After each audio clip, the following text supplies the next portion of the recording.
If you love Baltimore sports, you'll love WNST.net. Welcome back in. This is Thursday Night Live. Here at the Grill. Let's keep it going for Dennis Pitta, ladies and gentlemen. Oh, they almost kind of stopped. Wow. As soon as I said Dennis Pitta, they were like, oh, right. Yeah, okay. We're already caught. I didn't make a good impression on my first set. Ah, man. Wow. I guess we need to step our game up a little bit. Thursday Night Live is brought to you by Bud Light as well as the Raven Zone. It's a superstore, ladies and gentlemen. Not just a place with a couple of t-shirts. They've got everything in the Raven Zone.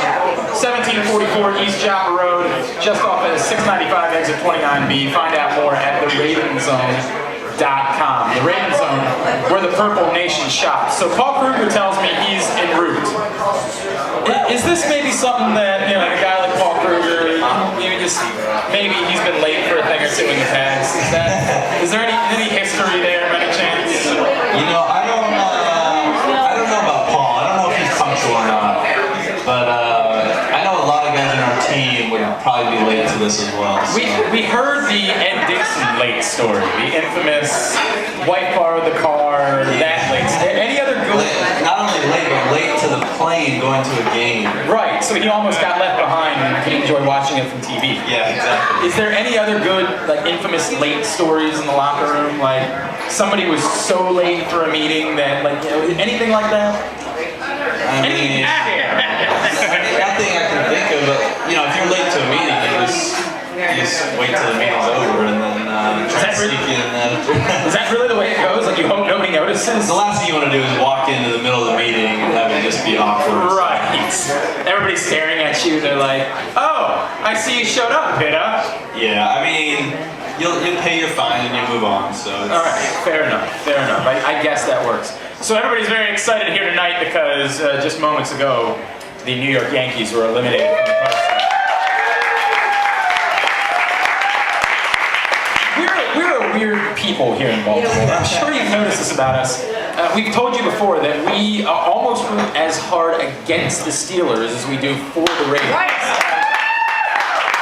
Last Thursday, when we were hanging out at McFalls, the Steelers were in the process of losing to the Titans, and it was a glorious night. It was high five everybody.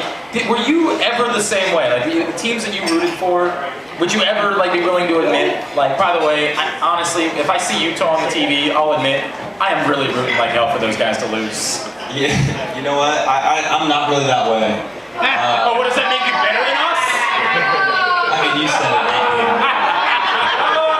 No, I don't know. I mean, when you're playing football, you know, I actually always liked when Utah won because I knew when we beat them, it would have meant more. And so, you know, if they lose every game and then we go and we beat them, it doesn't mean a whole lot. You want them to be good. You want them to have a good record. So when you play them at the end of the year, it means a whole lot. And it's a great win for you and it helps you. And so that was my mentality in college. And then, you know, growing up, I wasn't, you know, fanatical about a team where I just hated the rival and just, you know, rooting for them to lose all the time. I couldn't relate to that. I don't know. Not even like in another sport, like even in like basketball. I know you're a basketball guy, right? Yeah, I mean, I grew up watching the Lakers. Right. So like you didn't like really like despise Who's the Lakers rival? I guess the Celtics, but I mean it's been a long time since that. So I guess that's fair. Like you didn't really have anybody that you said. By the way, how irrelevant were the Clippers? Like, did anyone even notice they existed? Quite irrelevant, yeah. Right. Nobody cared about them. Did you ever go to a Clippers game? I've been to a Clippers game. That wasn't against the Lakers. They were playing Lakers actually, but it was a Clippers home game, so the floor was the Clippers decal. That makes sense. We were talking about Ray Lewis in the first segment. Obviously, what he means to you guys, I don't think we can. We were talking about the intro and how much it jacks you guys up on a week-to-week basis. If Ray Lewis wasn't there, how many times do you think you would sort of look around and say, "This feels weird"? You know, like this. It doesn't make sense. What's going on? Yeah, I mean, you know, obviously you can't replace a Ray Lewis. That's like a Remember the Titans thing. It is kind of, yes. You can't replace a Gary Bartu. Oh, I thought you were gonna. Can we follow that up with a sunshine? Sunshine. I don't know. Just when I said that, I thought That's pretty good, actually. I like that. But you can't replace Ray Lewis. I mean, he is arguably the best linebacker to ever play the game. If you love Baltimore sports, you'll love WNST.net.